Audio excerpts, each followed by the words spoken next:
Hello and welcome to the Footballco Business Podcast. I'm your host Alex Manby, and on this show I'm talking to Peer Naubert, Chief Marketing Officer for Bundesliga International, responsible for connecting and inspiring football fans around the globe under the Bundesliga banner. Peer leads the development and execution of the DFL's international marketing strategy in selected target markets, driving reach and engagement for Germany's top two professional football leagues, and delivering fan experiences abroad through localized marketing, digital, and communication activities. We're going to be discussing how the Bundesliga grows its fan base around the world and how in an age of player-obsessed fans, leagues and indeed clubs can still resonate and inspire loyalty. Per, welcome to the show. Thanks so much, Alex. Pleased you're having me. So, Per, I want to talk about why be a fan of the Bundesliga. And it's self-evident why football fans in Germany would choose to be fans of the league and indeed its teams. It's the most visible league. It's on TV all the time. It has the lion's share of media attention. You can go to the match without leaving your country, etc., etc. But can you give me the elevator pitch of why fans abroad should become fans of the league? Absolutely. So the Bundesliga stands for football as meant to be, which means pure, authentic, raw, real football, which I think is already quite unique. But what is actually behind that?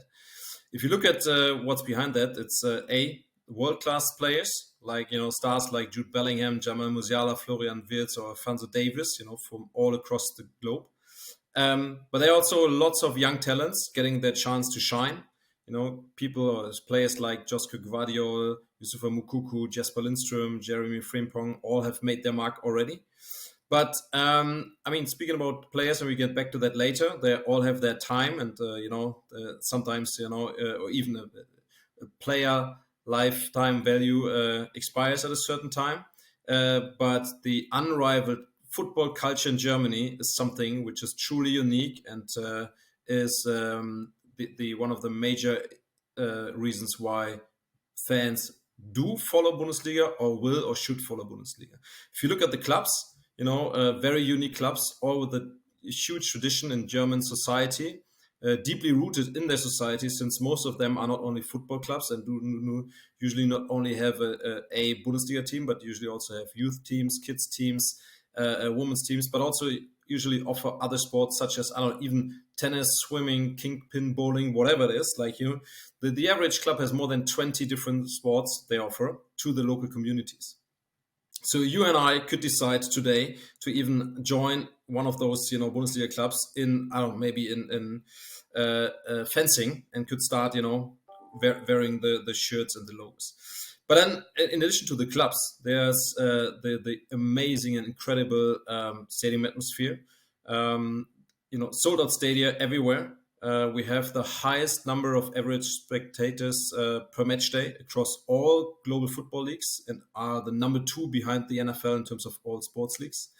And I guess everybody who's more or less familiar with football in general knows the Yellow Wall in Dortmund, which is the biggest stand in Europe, which is just amazing even to experience, be it in front of the TV or even in real life.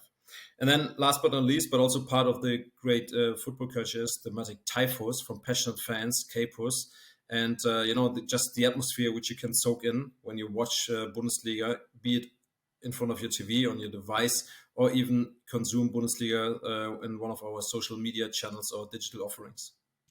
Per, there's a lot of information in there, and that's great, and I want to get into lots of that. I think you've given the idea there of why fans should follow the Bundesliga.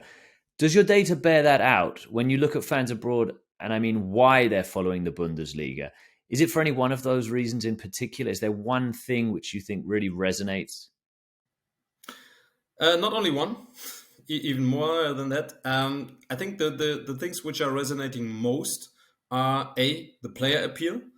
If you look at markets like, for example, Japan, they have a very high national pride in terms of their national players. So if you look at the top 10 ranked most popular players in Japan, ranking 1 to 8 are Japanese players, and no other name than Japanese. 8, 9, and 10 are players like Messi or Ronaldo, etc. So then you can sense that their national players are where people also going and watch. And this is exactly what we can see, for example, from Japan, because Bundesliga is the league with most Japanese or even Asian players than compared to all the other 4 top leagues combined.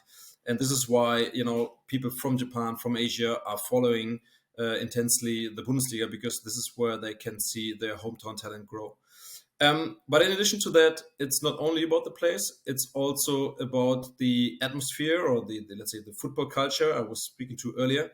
And this is also what resonating heavily in terms of global fans and fan followership, because we can see since we started our marketing activities and telling our stories of football is meant to be, we are by far the most or the fastest growing league of all European top flights, which means we are coming from a different level, absolutely. But in terms of the relative growth is much higher than all the others. And that seems like once we started to inform people and to let's say to tell our story, people immediately pick it up and understand the fascination of the Bundesliga and create a certain enthusiasm and following. One of the things that I think is unique and really noteworthy about the Bundesliga is the fan ownership model. Can you briefly outline what that consists of for anyone who isn't aware of how it works? Now it's getting German technical. We call it the 50+1 rule, and that basically says that fans owning the clubs. And if there's an investor, if someone or institution wants to buy a club, you cannot buy more than 49% of the shares. And the fans will always retain the majority voting rights of a club. There are 3 exceptions, just coming from the past. But all in all, and we just even fixed the future for this 50+1 rule. Even in the future, fans will play the most important role when it comes to decision-making processes in German football. It has kind of a basic democratic appeal. And this is also something which, plays into our football is meant to be idea, and making fans being the center of everything what we do. And trying to create a high fan centricity, also compared to other sports leagues. How much do you lean into that as CMO? To what extent do you take pride into it in the model and use it as a key differentiator between the Bundesliga and other European leagues? And second question, do you think it lands with foreign fans who are increasingly notoriously keen on just watching the players, the superstars, and do they care about this? Because it's very laudable, it's very impressive, and I think a lot of people would say that's great, but does it land to the extent that you might hope it would? Frankly, we do not play the 50+1 rule card even over the other reasons why you should follow Bundesliga, because it's just one part of our unique story, but it's not the most relevant one. I think the most relevant one is pretty much the local stars, the local heroes. This is what resonates to the fans and the football culture in general, which gives people an idea of what European football looks like and what, let's say, authentic football, as it should be, looks like at the moment. Because even for people, like taking the UK as an example, for many people in the UK, it's even cheaper to enter or to jump on a low-cost carrier, going over to Berlin or Dortmund, you name it, buying tickets, buying some beers and the bratwurst, and maybe even staying overnight and going back the next day is still, way cheaper than going to the stadium with your family in London or somewhere else.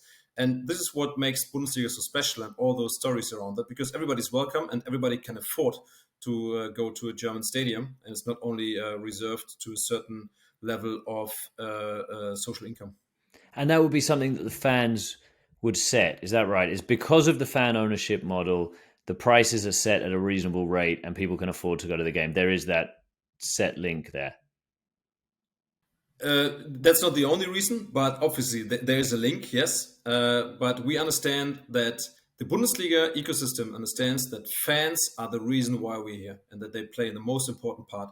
And this is why we keep them, and we keep them an integral part of the overall fascination and let's say the general experience.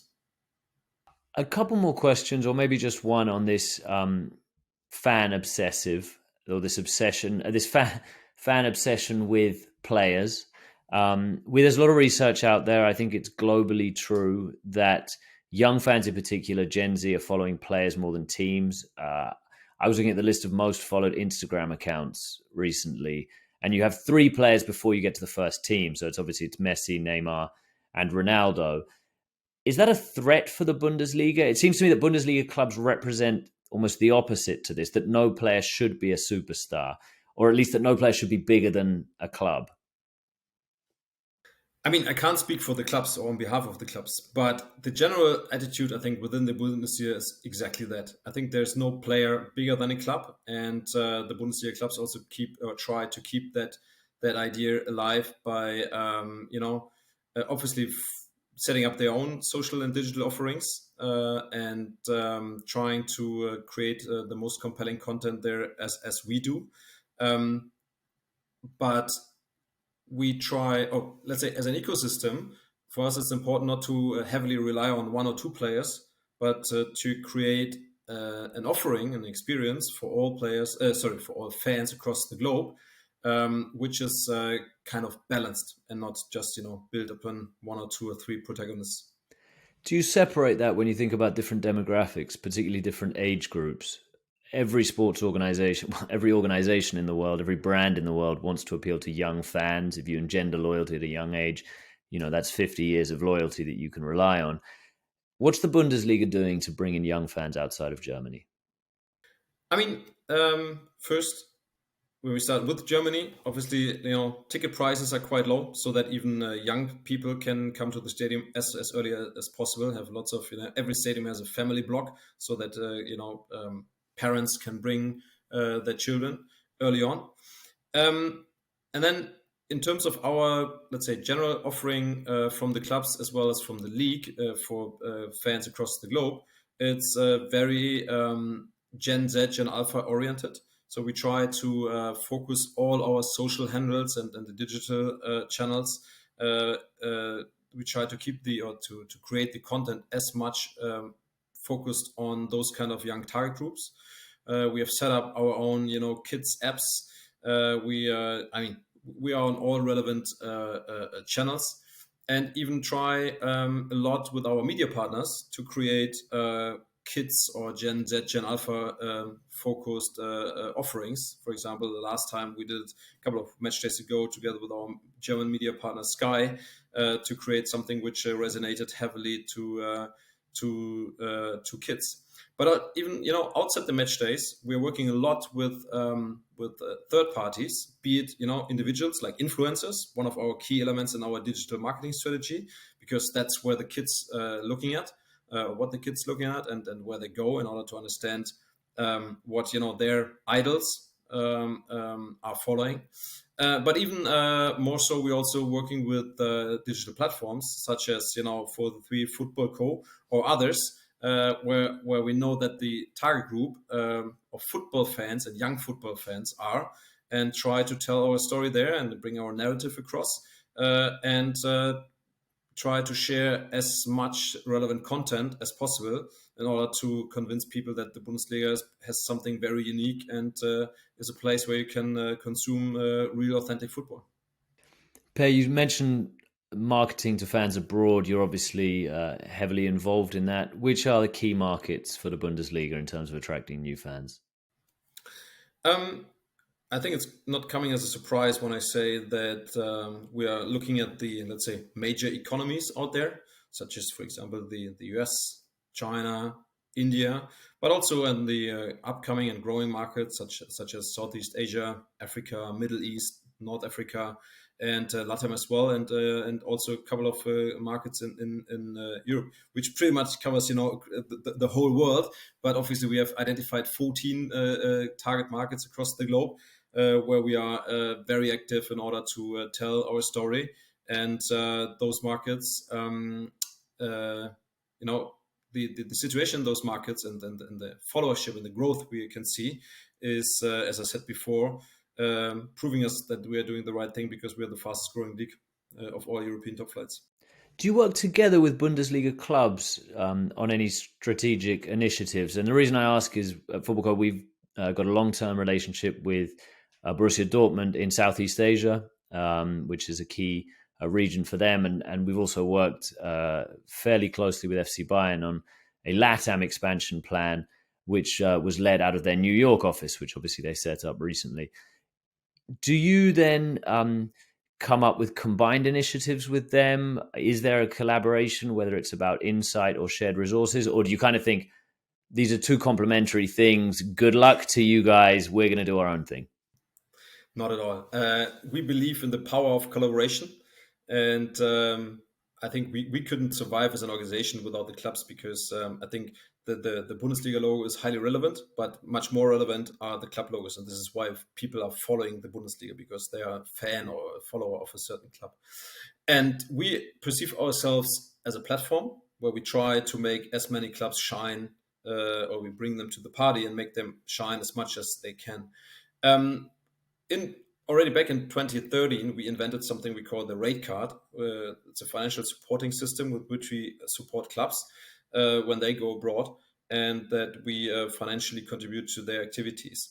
And that's not just only a financial contribution, but we also help them strategically where to go, what to do, what to achieve, what kind of activities to be done. And in order to get financial funding, they must submit reporting which is quite detailed, so that we make sure that we help our clubs to not only tailor-make their activities, but also to deliver what helps us in terms of brand building and shifting as many people as possible through the funnel from football interested up to an avid Bundesliga fan.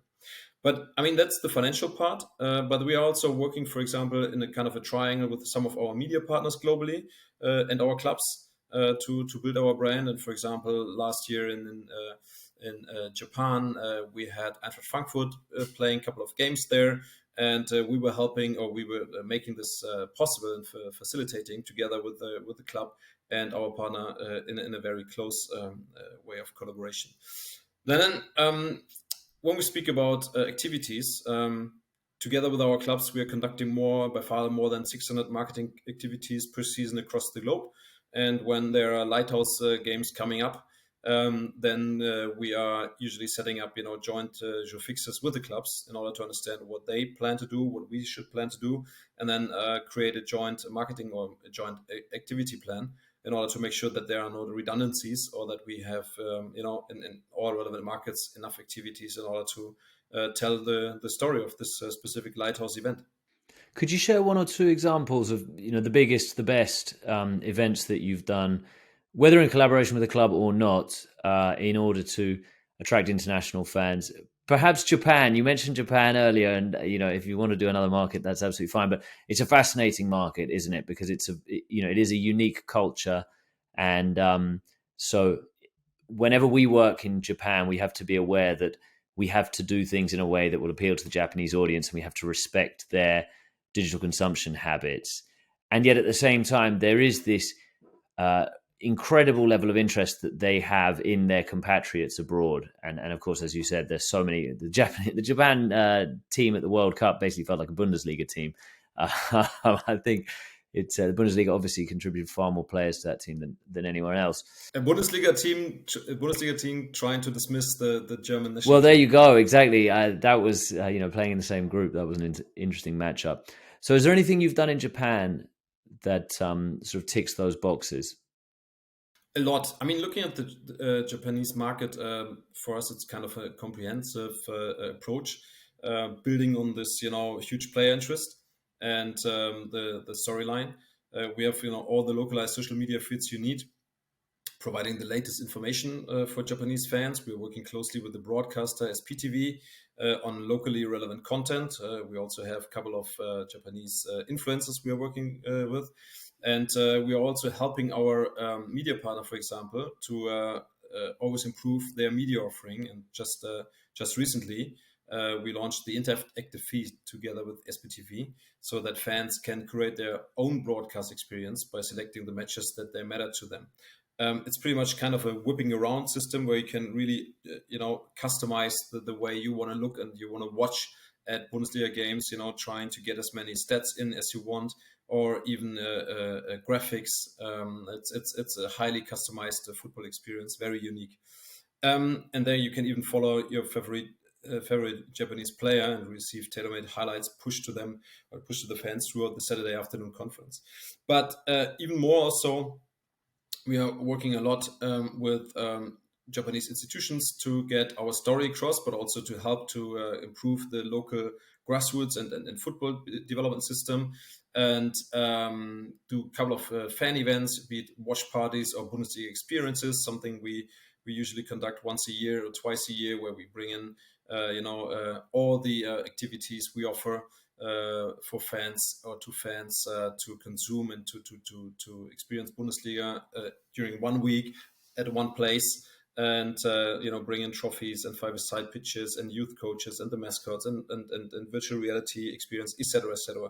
All topped by the Legends, a legend network, a global legend network with which we work, and then try to get all the stories across which are relevant to the market. So speaking of Japan, it's pretty much kind of a comprehensive approach. Something I would like to highlight in terms of single events or single activities you were asking for, Alex, is something we launched just this season, something we call Bundesliga Common Ground. Bundesliga Common Ground approach is an idea of bringing football as meant to be to life in reality, because since we stand for real, authentic, raw, pure football, we want to make sure that young people can enjoy football themselves, and therefore we decided to go into regions which maybe are not socially in favorable situation as maybe other regions, and help kids and young people there to spend their time on a football pitch by renovating, old and dated and broken pitches, five-a-side pitches, and paint them and design them in our, let's say, in the Bundesliga look and feel, based or inspired by the local or by the national flag colors. And usually we try to work together with our local legends in order to make them kind of, ambassador, or even get their stories involved. So, for example, in some markets, we have renovated the pitches at which our legends started their first activities in terms of football, so that there's a highly emotional element in there as well. And we can see a huge uplift in terms of PR here. So it's a lot about not only so for us, we understand marketing not only as a way to promote our league, but also to giving back. And this is exactly where all those things come together. We help the people to have a new ground or a renovated ground at a certain place, but obviously we want to speak about it. So it's a win-win-win situation, which all people involved and on all organizations involved win, because we do not only try to renovate and build those pitches. We also help to activate them on a weekly or on a monthly level, either by organizing Friday night light tournaments or bringing legends, trophies, youth coaches, you name it. But this is one of our key elements also going forward to really bring football as meant to be across. So clearly this sense of community, this social purpose is really important to Bundesliga activities. I think the clubs also share that. A desire to be seen not just as a football league, but also a force for good is clearly really important. But what happens on the pitch has to be the most important thing when thinking about any sports league or organization. And I want to talk about the dominance of FC Bayern. It's 32 Bundesliga titles that FC Bayern has. No other Bundesliga club has yet arrived at 10. FC Bayern has won the last 10 consecutive titles. Is that a good thing for the Bundesliga? I would say yes and no at the same time, because obviously the dominance of Bayern is very strong. But if you look at Europe and on a European level, the dominance of Bayern is pretty much as strong as in the Bundesliga. Maybe not in terms of winning titles, but in terms of making to the quarterfinals. There's no other club, no English club, no Spanish club, having qualified for more quarterfinals in the Champions League in the past years than Bayern. So, which also speaks for itself.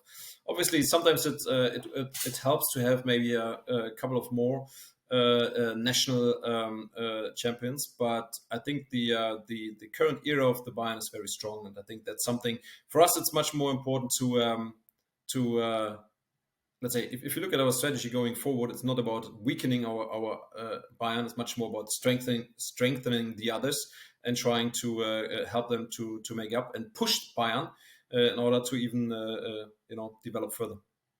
I hosted a panel a few years ago, which included Stefan Menerich, the director of media at FC Bayern, and Martin Demichelis, obviously a former player there.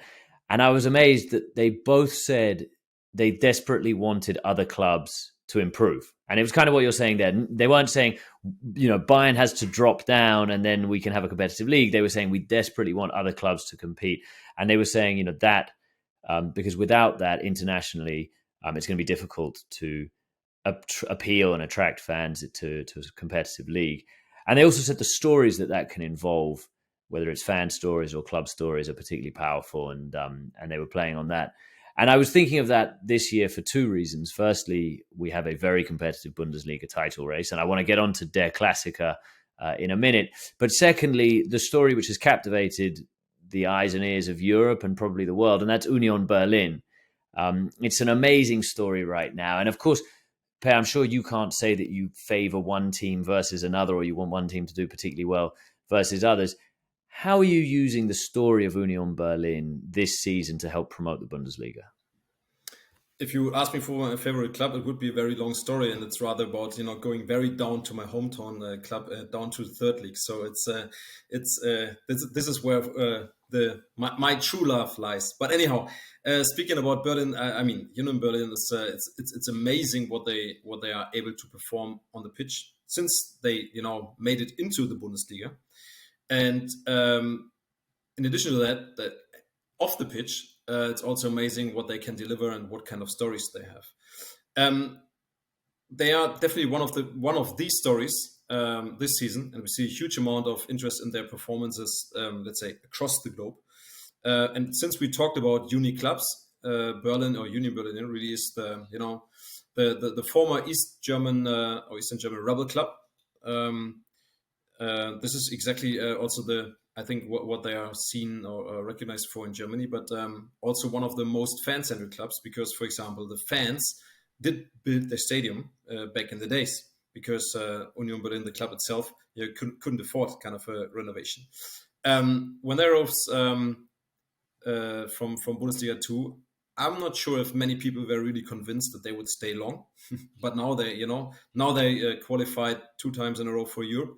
And are even about to qualify maybe for Champions League for next season. So it's very impressive what they can do with very limited resources, with very limited number of people working there, and with not a huge, let's say, sports tradition. They have a huge club tradition, but not a huge sports tradition so far. In terms of the demand for stories from Union Berlin, I think international broadcasters and medias are super keen to talk with all players. And the coaches and the staff, and especially players like Jordan Sibachou or Geraldo Beggar play a huge role for us also to tell the story of the rebel trying to break through the dominance of the established ones, and helps us a lot to get the football's mental peace story across, because that's exactly what we're talking about.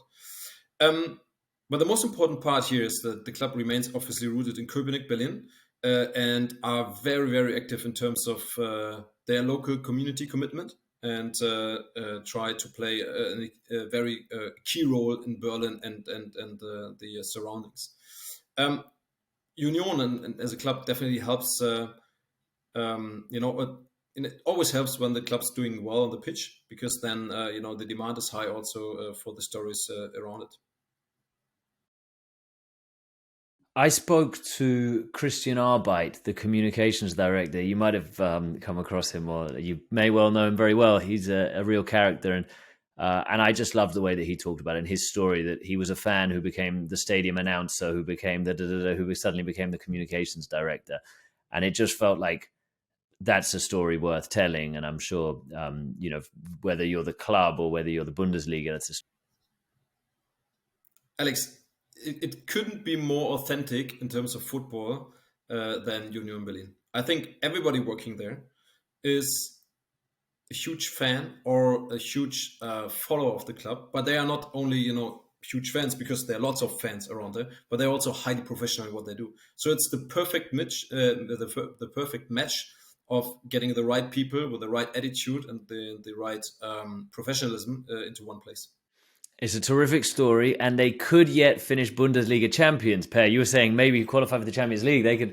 They could still win it, but I think it's realistic to now say it's probably going to be Bayern or Dortmund. The two clubs are just pulling clear a little bit at the top of the Bundesliga. And listener, we are recording this 10 days out from Der Klassiker. There's 1 point between Dortmund at the top of the league and Bayern just behind them. So there's a lot of media attention. There's a lot of fan attention thinking about this match, partly because it could be the title decider this year, but also just because it is undeniably the match in German football. So, Per, I think it would be interesting to hear your plans for this year and how you're approaching this match, which is coming up on the 1st of April, but also more generally, how big a role does Der Klassiker play in your marketing plans? So, you said is probably undeniable the matchup of in the Bundesliga, and this is true to a certain degree, absolutely. But we have lots of other rivalries or derbies which are also highly relevant and have many great stories. But speaking about the Klassiker, something which we always look for each season, twice. And this is, as you said, probably one of the deciding games for the title race this time. We're recording this on a Monday after the day after Bayern lost in Leverkusen, and now Borussia Dortmund is 1 point ahead just before the next game when they face each other, which is a great, I think, consolation for the Bundesliga. It's a very tight title race, and let's see what happens on 1st of April. But speaking about what we do to activate here, similar to all the lighthouse events or the lighthouse matches we define during the season, we create a small campaign, for all our media partners, as well as for our digital and social channels, and combine those digital and social activities and media activities by lots of experiential marketing activities. So we usually do something between 50 to 100 activities for those matches across the globe, be it, small watch parties up to larger fan experiences in certain markets, and try to activate this as much as we can with the help of our partners, be it our media partners, be it our content partners, be it our influencer partners, and everybody should tell their story about the Klassiker, and we try to get as much of those partners into the stadium as well, in order to help them try to soak in the experience and to spread the word of that experience across the globe, as well as many journalists from all across the globe help them to get bring them to the stadium, bring them to the game, and let them speak about the experience, and let them speak about what's happening on the pitch, but also off the pitch, in order to make people aware globally that Bundesliga is something which is a brilliant football league, and something which is very special. Is there a risk of putting too much emphasis on it as a one-off match? And I say that partly because it only happens twice a season. So if you're saying this is the match to watch, but you can only watch it twice a season, you're limiting potential viewership. And also partly because I suppose if it loses prestige for whatever reason, if one of those two clubs were to become less competitive or successful, you're left with a bit of a hole.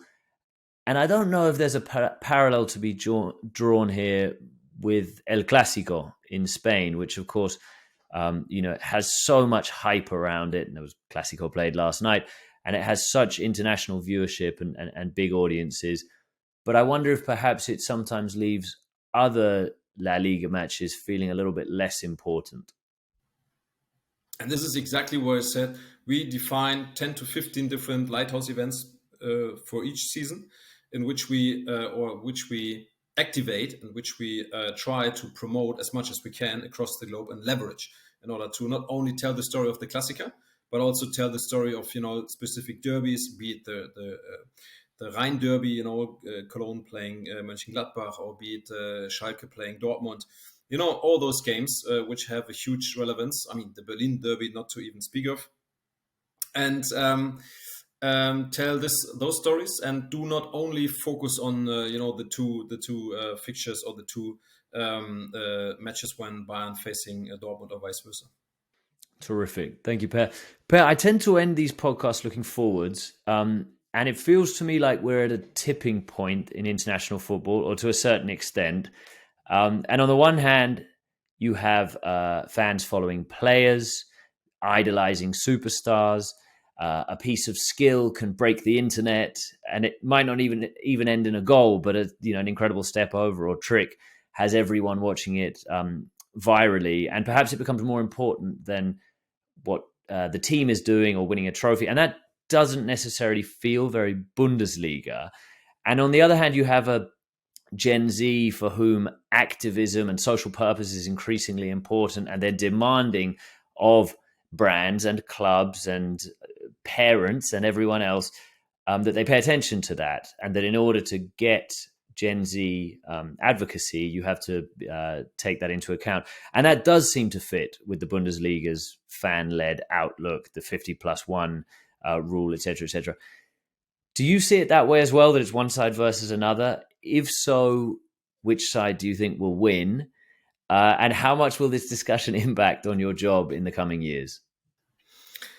I'm not sure if one side or the other will win, but I think one side or the other should complement each other highly. So if you look, for example, on what we're doing on social, and for me, social is one of the most important currencies when we talk about the impact on Gen Z, Gen Alpha, then we see that, for example, the Bundesliga has by far the highest, for example, let's say likes or reactions on TikTok. Without, all those super big names people would have in mind when they speak about football superstar. When we look at also, the engagement rates of all those leagues, and including, the most relevant players, relatively, we have the highest engagement rates across all those channels. So which says that, we try to maybe not on purpose position ourselves against the others and saying we try to be, the last resort of football romanticism. But I think this is just a natural fit of what we're currently doing, and try to be as authentic as possible. And what you just mentioned in terms of, let's say, young people looking at the ESG or, sustainability strategy of the brands they want to associate themselves with. The Bundesliga was also the first sports league to implement sustainability rules and guidelines in their licensing system. So, for example, if you, as a Bundesliga club or Bundesliga 2 club, want to qualify for next year's license and to play in one of those two leagues, you have to commit to sustainability heavily, and try to implement a predefined number of activities and projects in order to be part of the or to fulfill our commitment to help that this earth will stay a little bit longer, and that we all and our kids and our grandkids can still enjoy it as much as we can, and hopefully also football, not only the earth itself. Peer Naubert, thank you very much for your time. Thanks so much, Alex. It was a pleasure.